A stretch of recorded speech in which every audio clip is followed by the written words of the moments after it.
back again for more teachings and tangents with Kathy Batista.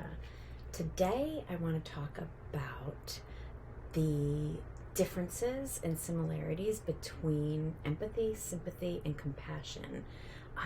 Sometimes, just like other words that we've talked about, they become something else in our society.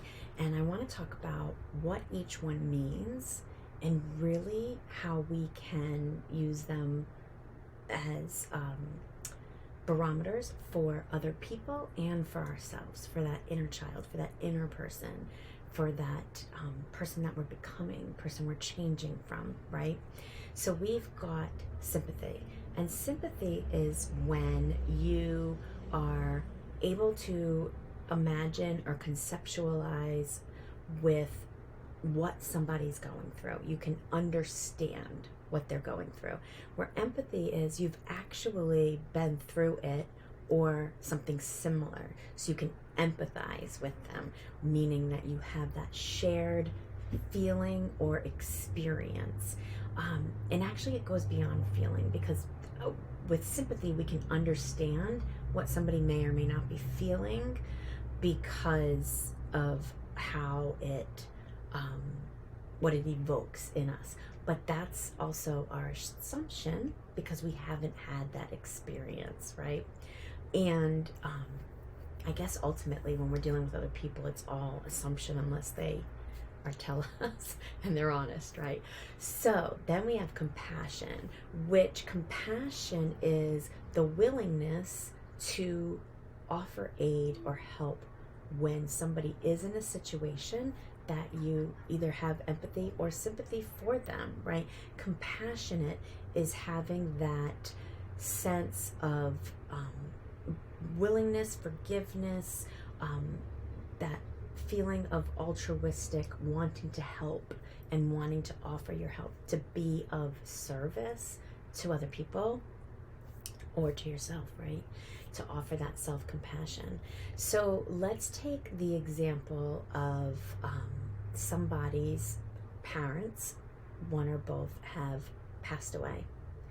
Now this is a situation that I cannot empathize with. My parents are still here on earth with us, and I can sympathize in that I can imagine what that feels like, right? For example, when I was a junior or senior in college, I think it was my senior year of college, my meme, my mom's mom, passed away. My grandmother passed away, right? So I had that feeling of knowing what it's like for my grandma to pass away, and my sisters and my cousins could really empathize with me. We were in that shared experience. Now, what at the time, and probably still even today, hit me more was my sympathetic reaction to that. In that, when my mom's mom passed away, my sympathy was with my mother. I couldn't imagine what that was like to lose your mom. And so I had an understanding of what it would be like for me, and that led to me sympathizing with her, right?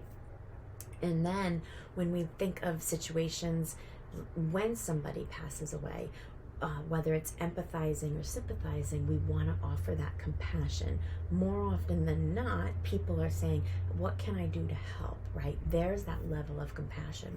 What I want to leave you with today is thinking about when there's times of you having an emotion, whether it is an emotion that's coming up from the past or whether you're experiencing it right now. What if we pull back and see if we can empathize or sympathize with those feelings, right? So if we sit and say, can I empathize with what I'm going through right now, right? Has there been a time in my past where I've felt this way before? That actually can aid in moving forward and healing. We have experience in what we did or how we behaved that either helped or didn't help, right? And we can bring that to the table.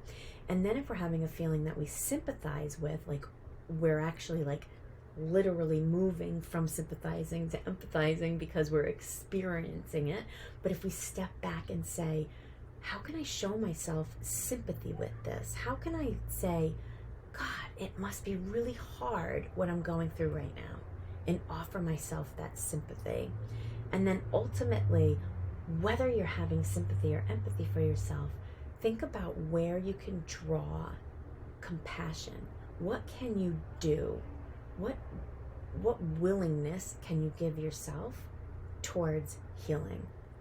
And now, if you are part of the Teachings and Tangents membership, we will have an audio and a workbook to go with this concept and this video. If you've yet joined, think about that. Jot down all these times that you feel empathy for yourself, sympathy, and what can you do to express that self-compassion. Give yourself that hug, really. It can be, when we think of how we extend empathy, sympathy, and compassion to the people outside of us, imagine what that's like to extend it inward towards you. So thanks for joining me today, and we'll see you next time. Tangents.